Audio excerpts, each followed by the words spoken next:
Now let's focus on the two schools left to perform. First up is a school that's named after one of Jamaica's heroes. And tonight, they're ready to represent by flexing their vocal muscles because they came to battle with their war medley. Please welcome Paul Bogle High School.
Yeah, Paul Bogle, you attempted something that's so far different from what the others have done, and this is a popular song, and well, the medley is.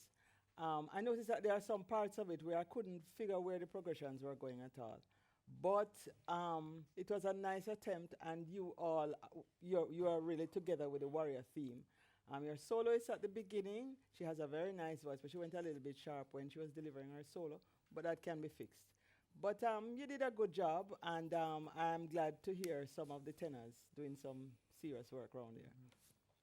Yes, Paul Bogle. The voices blended really, really well together. Just be careful in the beginning. There are some parts where the band is playing one thing, but the harmonies that you're singing are doing a slightly different thing. It didn't really work. But it got better as it went along, and I just love the way you sound strong together. Warrior. Yeah. The key that you chose for the performance was lovely, perfect for the kind of blend that you have. You gave it your all, and I appreciate that fact.